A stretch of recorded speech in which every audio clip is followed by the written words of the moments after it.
Hello everyone, welcome to my channel. I'm Kissy. So I wanted to share the message that I received today. I'm going to do a reading, and as I was meditating, as I was preparing for the reading, the message that came through was I don't know if I'm comfortable with what I'm not. Okay, I don't know if I'm comfortable with needing something that I'm not comfortable with. Let me say that again. I have to keep saying it until it comes out the way I heard it.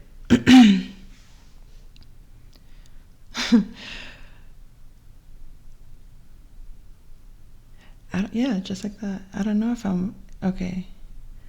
Or was it I don't want to need something that I don't know. That I'm not okay, I don't want to need something I'm not comfortable with. That's the message. I don't want to need something that I'm not comfortable with. But when you think about it, we always talk about comfort zones, and sometimes you gotta I don't want to need something I'm not comfortable with. I'll give an example, you need to eat beets, for example. And I'm like, I don't want to get comfortable, or I don't want to have to need this thing that I'm not comfortable with. So you can see that in so many other ways. Like, imagine you're thinking you need this person in your life, but it's like, I don't want to need you. I'm not even comfortable with you. That is a problem. That would be a big problem if you can't address that. If you can't be comfortable with addressing those things. Like, are there things that you actually need? Because you gotta ask, do you need anything?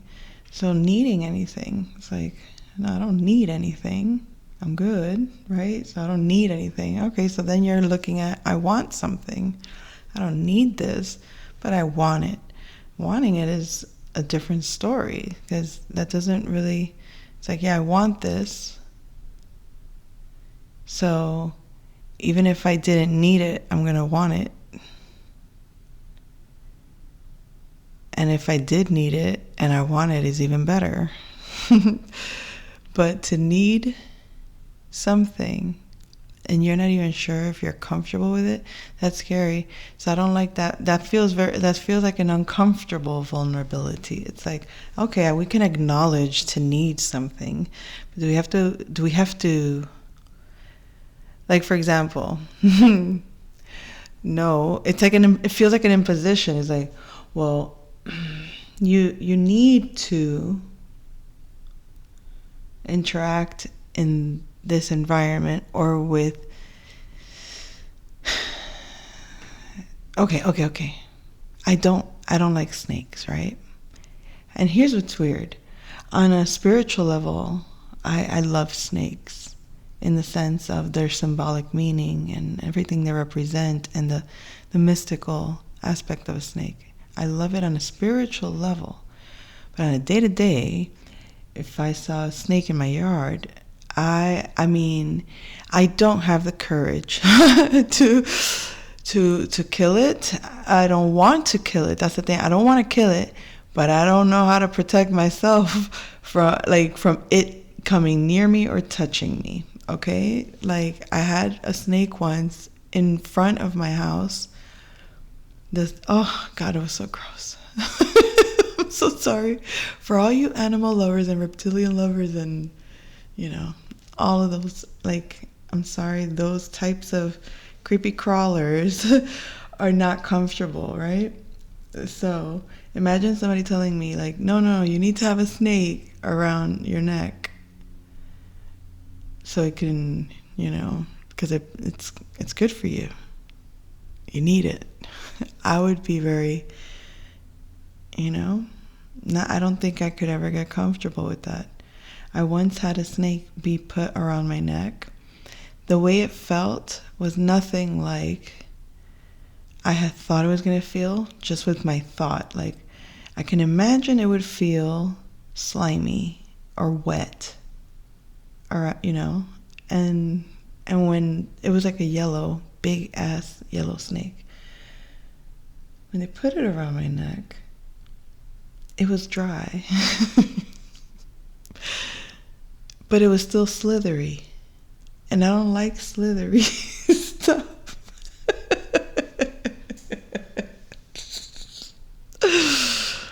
So you see, it's like, ew, icky, no, get it, it's like the hairs on your neck that, when you feel that feeling, it's almost like an instinct also of an icky vibe. I got an icky vibe. And I know I feel like I'm talking, I don't want to baby talk it. This is just how I'm used to talking about these emotions, because the place I speak of these feelings are mostly with my children, right? So it's you don't really go around talking to adults in suits and saying, are you feeling icky vibes? And be taken seriously. But I mean, it is what it is. And icky vibes is also, you can be in an intimate connection with someone, a relationship, and something severs the trust, or something severs the just a connection gets violated in some way, in a way that you don't feel comfortable discussing, or maybe the person doesn't feel comfortable discussing, or whatever it is. It's icky vibes. It's vibes of like, I don't want to talk about that. It makes me uncomfortable to talk about that. And then sometimes it could be invasive to somebody that's very private or very personal to be, to be talked to in regards to things. And you could be looking from the outside in saying, like, it's no big deal. Like, this is so normal. This is so natural. This is so human, or this is so global, or this is like a reality of what humanity would be. But yet the person may not feel ready to accept, because the judgments might be there, because there's fears. And so icky vibes is the only way I can describe. Imagine then somebody saying, no, you need to do this thing that you're not comfortable with. Like now imagine it becomes like a command, like, no, you have to do that. And it's like, but it's like also like jumping into a pool from what do you call them? A jumping board, whatever you call that thing. I forgot now. And like, if you're very high up and you have to jump, that fear you get in your stomach, like, I don't want to jump. Or like even at a water park. Have you ever been at a water park? You got to go on them big ass slides. It's like you're letting go. You're letting go. You're allowing yourself to like, people don't like the word fall, but you're allowing yourself to let go. Trust, you'll be fine. Like, go with the flow, right? But then it feels like that shock feeling of the floorboard being pulled from underneath your feet, and that sudden rush of energy of you going down that tube. That can feel a little bit scary. But it's like, once you do it, like you don't, that uncomfortable feeling in the pit of your stomach, you're going through it until it's over. But the agony is before you get on that ride. Before you get on that ride, your mind is already playing these tricks on you. It's already making you feel it long before you have to feel it. in far worse ways, then you have to feel it. And the fear of the force, or the fear of the obligation, or the fear of it's like, fuck, I don't want to be a coward. I have to go through with this. And you don't even know what this is really. It's like, it's supposed to be fun. It's supposed to be fun. But we see it as, oh no, I'm going to fall. Or, oh no, I can't stomach this feeling. It's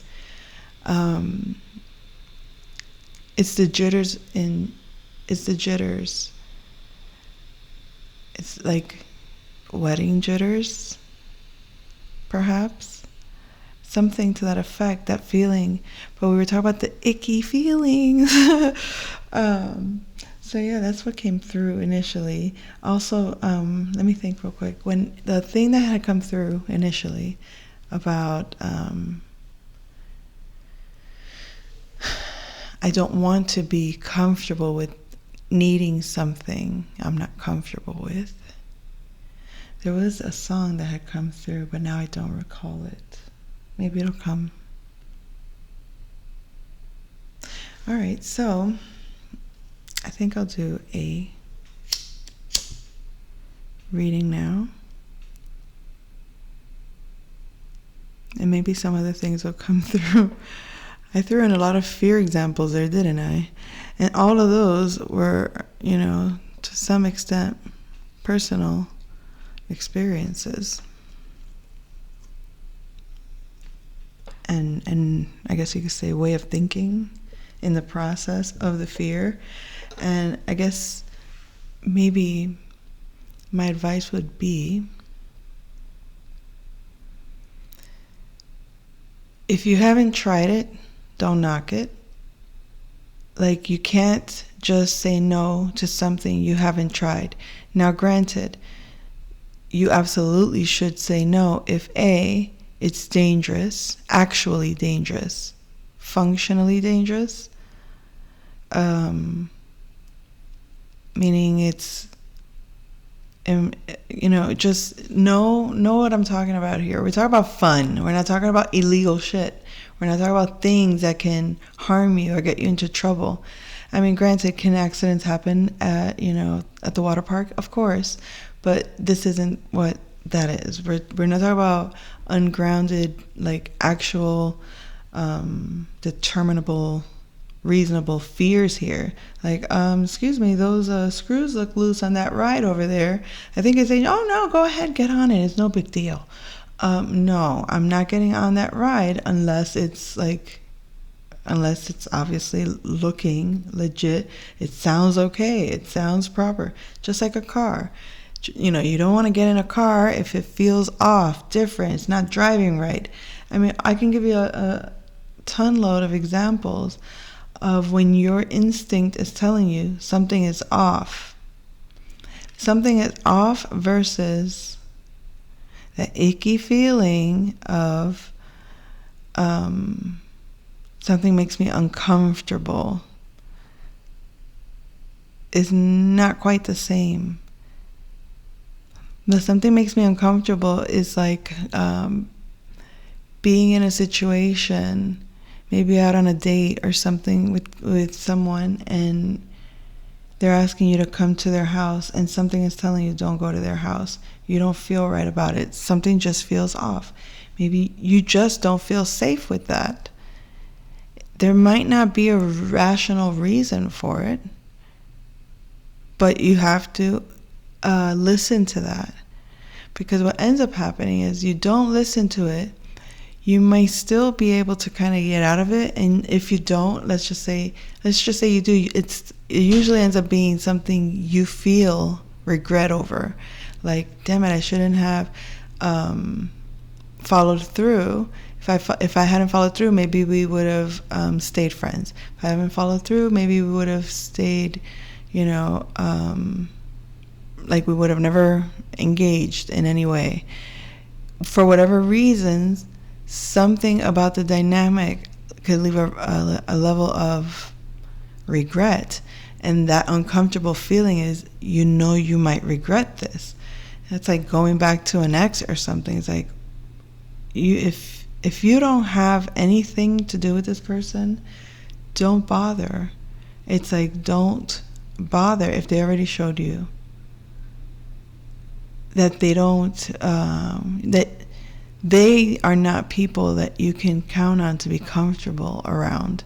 And we're not talking about comfortable where you don't recognize what's going on around you, that you get complacent. Talk about comfortable in the pit of your stomach, feeling something isn't right here. I know there's a problem. I know this person is either lying to me. I know this person is, intentions are no good. I know that this person is doing something behind my back. I don't know what it is, but I wouldn't be feeling this way otherwise. This isn't paranoia. You can't allow somebody to trick you into thinking you're paranoid. Your body doesn't lie. Your body doesn't lie.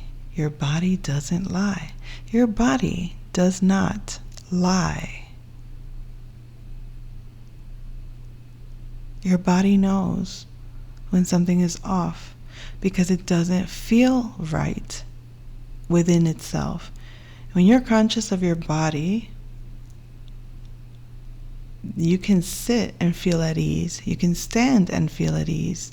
You can eat and feel at ease. You can sleep and feel at ease. You can move and feel at ease. All your functions are at ease. Suddenly something is off. The tension in your neck, the cramp in your leg, the feeling of pressure on your back or on your thighs, whatever. The tiredness in your feet. Things like that are not nothing. Things like that are indicators of pressures or of uncomfortabilities. And when you look at those areas of your life, when you understand what astrological aspects they represent, or when you understand what areas of the body they flow with, or when you know what energy centers are being targeted,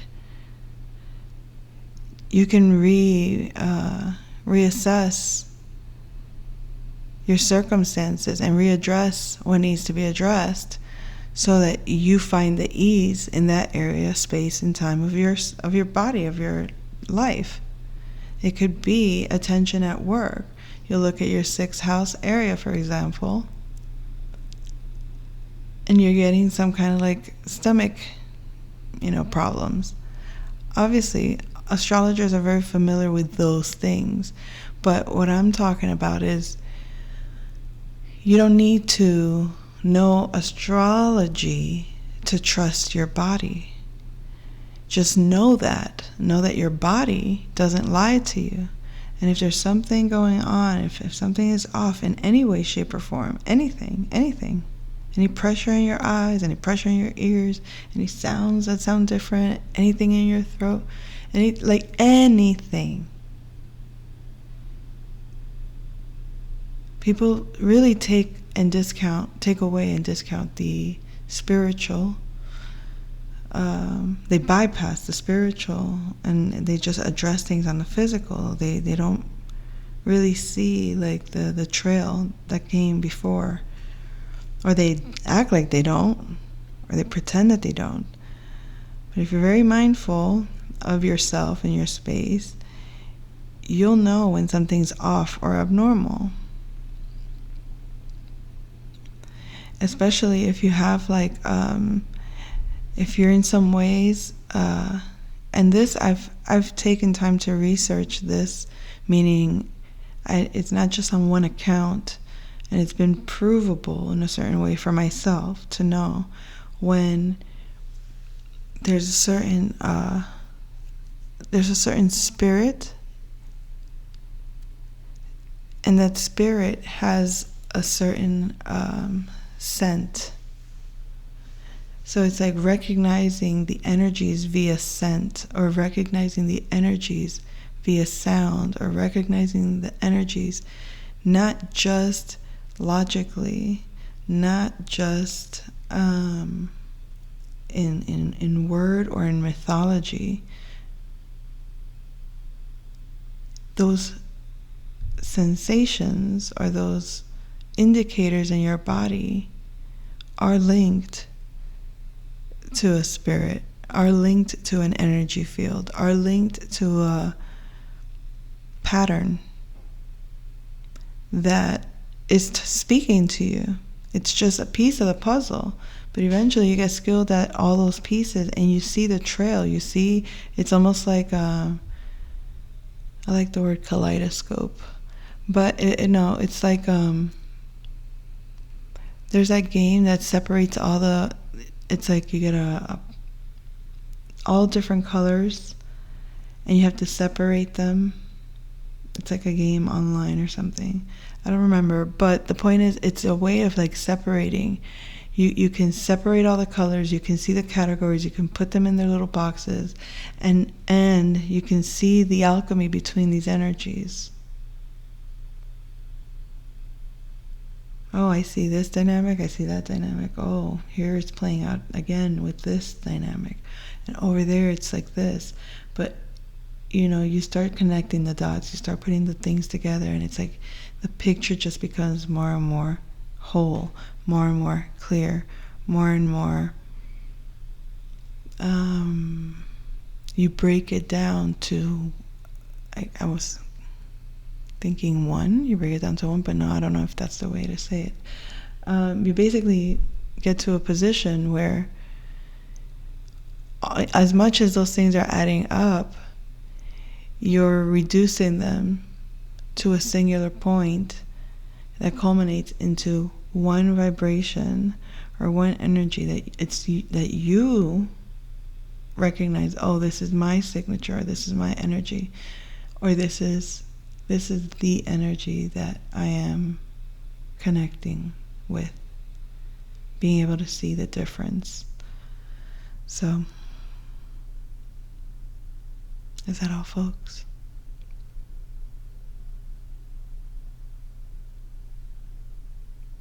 I think so. Let's see. I really don't want to do the tarot, though. I do want to do my vibrational medicine cards.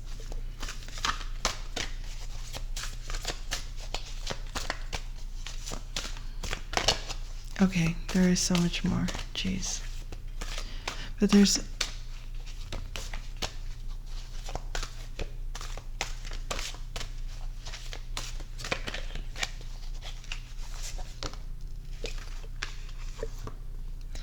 we have opening, the number 78, and then we have trials, 51.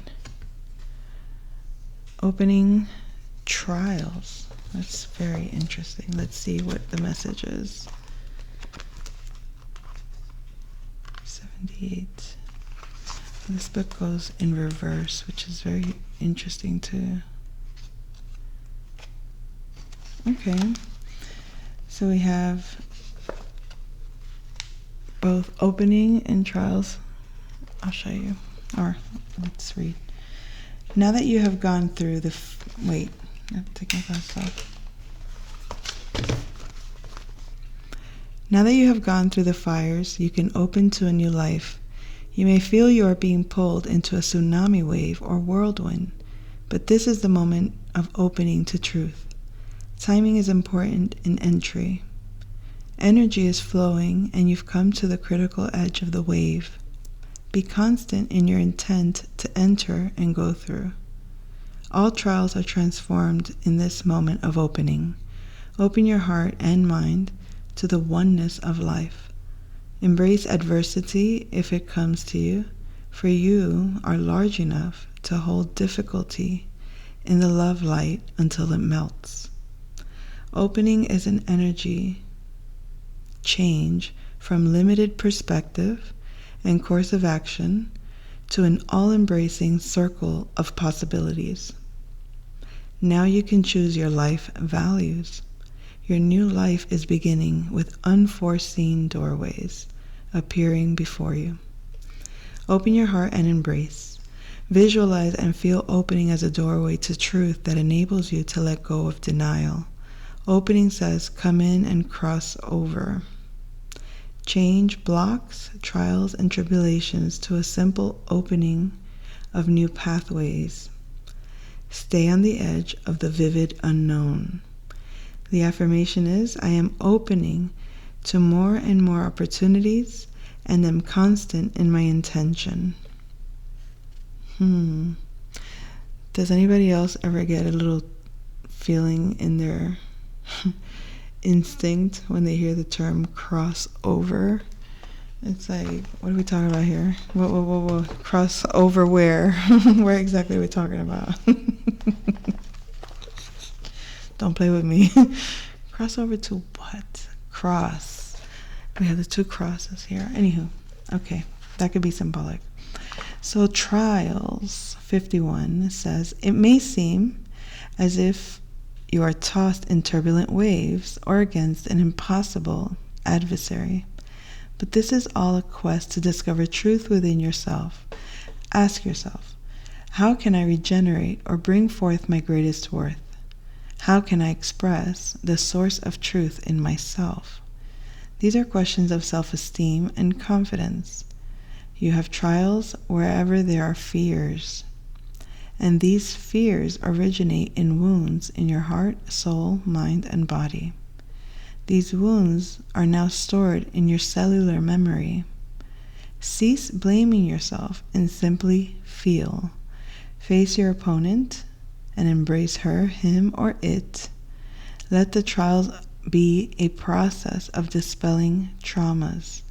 Cease being attached to the outcome and focus on how you feel while holding a space for the trials. This is a test.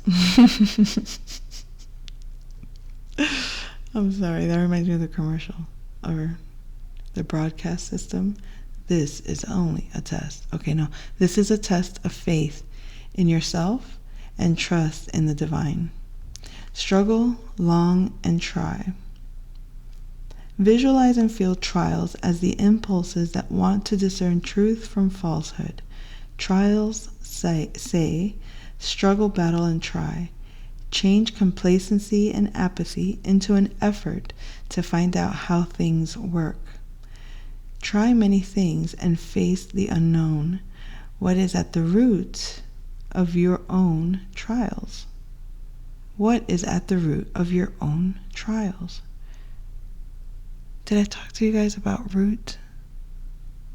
Or was that in another video? Affirmation.